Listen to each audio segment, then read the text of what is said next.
नमस्कार दोस्तों, आप देख रहे हैं ATN TV any time news. Hyderabad के मक्का मस्जिद में आज अलविदा जुम्मा के दिन 5 मुसल्लियों के साथ नमाज अदा की गई है और ज्यादातर मुसलमान अपने अपने घरों में ही अदा किया गया है। आइए देखते हैं मक्का मस्जिद के इमाम साहब ने क्या कहा। हमारे रिपोर्टर मीर मजहर अली की ये रिपोर्ट। नाज़रीन किराम, आज यहाँ तारीख़ी मक्का मस्जिद में जुम्मतुल विदा यानी रमज़ानुल मुबारक का आखिरी जुमा अभी अदा किया गया है। सिर्फ़ 5 आदमी पर मुश्तमिल आज जुमा की नमाज़ यहाँ पर अदा की गई है। हुकूमत की हिदायत के मुताबिक और उलमाए किराम की हिदायत के मुताबिक आज जुम्मतुल विदा के मौके पर सिर्फ़ 5 आदमी जुमा की नमाज़ यहाँ पढ़े हैं और तकरीबन ये लॉकडाउन का 9वां जुमा है और रमज़ानुल मुबारक का चौथा और आखिरी जुमा है।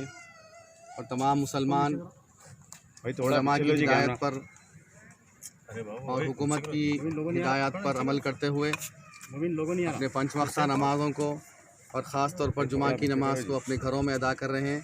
और चूँकि ये आखिरी अशरा है, रसूलुल्लाह सल्लल्लाहु अलैहि वसल्लम ने इरशाद फरमाया कि रमज़ान का आखिरी अशरा दोज़ख से नजात का बायस है। तो तमाम मुसलमान अपने घरों में अपनी मग़फ़िरत के लिए और दोज़ख से नजात के लिए अपने घरों में ख़ुसूसी दुआ का और ताख़रातों का और ख़ुसूसन शब क़दर की तलाश का अहतमाम कर रहे हैं। और इसी सिलसिले को बरक़रार रखते हुए रमज़ान का इख्तिताम भी करेंगे वो।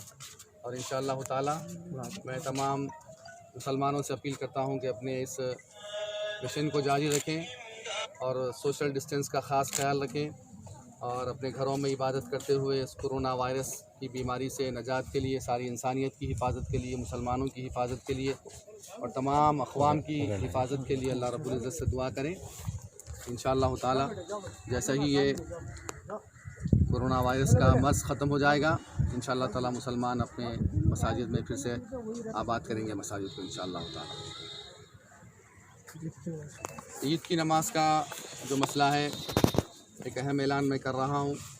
मक्का मस्जिद में तो ईद की नमाज़ नहीं होगी और हुकूमत के ऐलान के मुताबिक कोई भी हैदराबाद की बड़ी ईदगाह में या किसी बड़ी मस्जिद में ईद की नमाज़ नहीं होगी और शरई एतबार से इज़्न आम नहीं है। हुकूमत ने किसी भी मस्जिद में मौजूदा हालात की वजह से ईद की नमाज़ पढ़ने का परमिशन नहीं दिया है। ना मस्जिद में पढ़ने का परमिशन है और ना ईदगाहों में पढ़ने का परमिशन है। हुकूमत ने हिदायत नहीं दिए हैं, ऐलान नहीं किया है, परमिशन नहीं दिया है, जिसकी बिना पर उलमाए किराम ने, मुफ्तियान किराम ने, ख़ास तौर पर जामे निज़ामिया के उलमाए किराम और मुफ्तियान किराम ने, जो हिंदुस्तान की एक बड़ी यूनिवर्सिटी है, वहाँ के जय्यद उलमाए किराम ने, मुफ्तियान किराम ने फ़ैसला किया है मुत्तफ़िक़ा कि ईद की नमाज़ जनरल परमिशन यानी इज़्न आम नहीं होने की वजह से सिर्फ़ ईदगाहों और मसाजिद में जनरल परमिशन के साथ नमाज ईद होगी, लेकिन जनरल परमिशन इज़्न आम नहीं है, इसलिए ईद की नमाज़ नहीं है।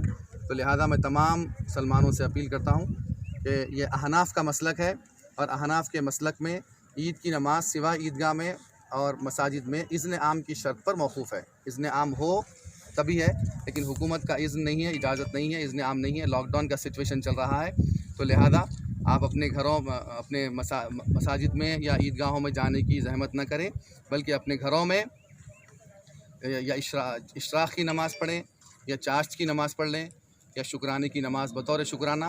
अभी अल्लाह ने हमको रमज़ान करीम अता फ़रमाया है और ताख़रातें अता फ़रमाई है और सेहत व सलामती के साथ हम रमज़ान को मुकम्मल किए हैं। अल्लाह रब्बुल इज़्ज़त के सामने हम बारगाह में सजदा सुजूद हुए हैं। तो इसकी नेमत में अल्लाह रब्बुल इज़्ज़त भी इरशाद फरमाता है कि वलितुकमिलुल इद्दता वलितुकब्बिरुल्लाह अला मा हदाकुम व लअल्लकुम तशकुरून। इसका मफ़हूम यह है कि तुम जब मुकम्मल कर लो अपनी इद्दत को रमज़ान करीम की और फिर इसके बाद अल्लाह की तकबीर खूब बयान करो, जिसने तुमको रमज़ान करीम के रोज़े रखने की हिदायत नसीब फरमाई है, और फिर वलअल्लकुम तशकुरून, और ताकि तुम उसका शुक्र बजा लाओ कि अल्लाह रब्बुल इज़्ज़त का शुक्र बजाने का खुद अल्लाह ने हुक्म दिया है। तो ये रमज़ान करीम हमको मिला है, ताख़रातें मिली हैं, शब क़दर हमको मिला है, तो इस खुशी में हमको शुक्र बजा लाना चाहिए। और ईद की नमाज़ तो बिल्कुल नहीं है और घरों में हम शुक्राने की नमाज़ या चाश की नमाज़ पढ़ लें, ये हमारे लिए काफ़ी है।